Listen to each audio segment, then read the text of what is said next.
Buster Keaton nasceu em 1895 no Kansas e desde bebê já se apresentava com a sua família no Keaton Houdini Show Company. Criado no Vaudeville, quase não frequentou a escola, porque era parte essencial nos espetáculos da sua família. Tanto que sua família chegou a ser investigada por exploração infantil. Buster Keaton, em determinada época, chamou a atenção de Roscoe Arbuckle, um dos maiores comediantes ali do cinema mudo, e acabou o convidando para atuar no cinema. Keaton rapidamente se tornou um assistente de direção e começou a desenvolver o seu estilo único, usando qualquer objeto do cenário para fazer as suas gags geniais. E ele foi assim, sem usar roteiro, não gostava de passar por aqueles roteiros rígidos, ele sempre improvisava, e foi assim até se tornar um dos maiores gênios do cinema mudo. E nesse vídeo vamos falar sobre uma das suas maiores obras, A General, e vamos falar também sobre a produção caótica dessa obra épica.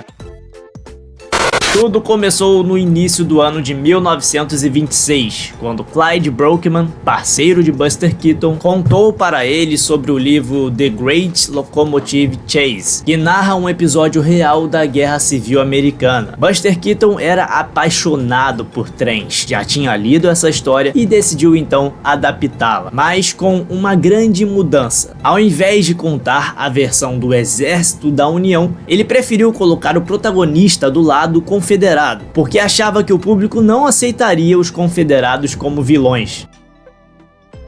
É uma obra-prima de Buster Keaton, mas teve bastidores insanos e caóticos, incêndios, um orçamento que quase estourou, a tomada mais cara da história do cinema mudo. A primeira ideia era filmar no local real, onde aconteceu aqueles eventos históricos, mas a produção acabou achando uma área em Oregon que parecia ainda mais autêntica, e eles descobriram que a ferrovia local ainda tinha locomotivas antigas funcionando, e compraram então 3 delas para o filme. Uma delas inclusive seria usada depois na icônica cena do colapso da ponte. Com tudo pronto, Buster Keaton recebeu um orçamento de $400 mil e começou a preparar o roteiro e os efeitos práticos. Ele até deixou o cabelo crescer para o papel. 18 vagões de equipamentos e figurantes, 1.500 moradores contratados, mas as filmagens foram tudo menos tranquilas. Buster Keaton desmaiou no set, um assistente de direção levou um tiro acidental, mas era de bala de festim, o trem a lenha causou vários incêndios nas florestas, nos paleiros dos fazendeiros. Uma das curiosidades interessantes é que Buster Keaton sempre adorou o beisebol, desde a infância. Então, durante as gravações, ele parava com a sua produção, com a sua equipe, para jogar beisebol, até com os próprios moradores da cidade. Isso foi muito importante para gerar uma conexão com aquela cidade, para conquistar aquela cidade. Tanto é que no dia 23 de julho, a cidade de Cottage Grove inteira parou para assistir a grande cena, a maior cena do filme, a queda da locomotiva do Rio.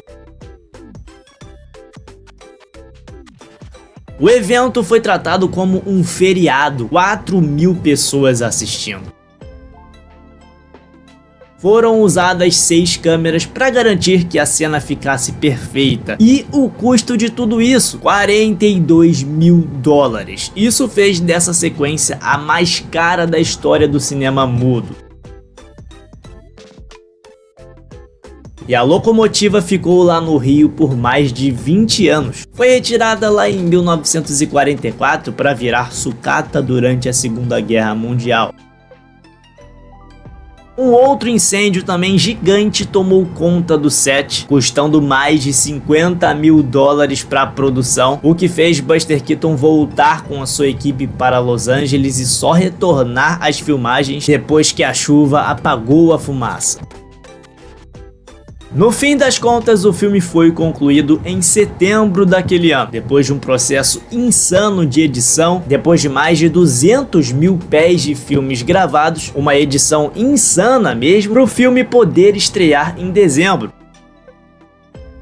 Ah, e outra coisa muito interessante de pontuar é que hoje em dia a gente se encanta com aquelas brilhantes cenas de Tom Cruise que não usa dublê, e voltando um pouco no tempo também com as cenas de Jack Chan que também não usava dublê. Buster Keaton não usava dublê, e se tem uma coisa que define o cinema dele é a coragem. Nesse filme, por exemplo, ele senta na haste de engate da locomotiva, enquanto o trem começa a andar e ganhar velocidade. Ele poderia muito bem ser jogado e morto se tivesse qualquer deslize, mas ele, sendo um gênio, acabou acertando tudo em uma tomada. Apesar de tudo isso, de todo esse esforço, o filme acabou não sendo bem recebido na época. Infelizmente não foi um sucesso, mas o tempo fez a justiça e hoje é considerado um dos maiores filmes da história do cinema. Se você gostou desse vídeo, não esqueça de deixar o seu like e se inscrever no canal. Aproveite também para comentar o que você acha desse clássico. Muito obrigado por ter assistido esse vídeo até o final e até o próximo vídeo.